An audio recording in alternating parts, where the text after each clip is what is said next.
Welcome back to another technical deep dive here in the debug zone. Today we're tackling a big question and breaking it down with insights from other users. Hopefully this clears up some misconceptions and helps you get the answer you need. So buckle up, stay a little curious, and let's jump right in.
And that's a wrap. I hope you found the answer you were looking for. If you did, take a second to hit that subscribe button. It really helps out.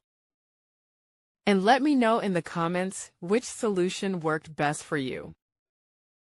See you next time in the debug zone.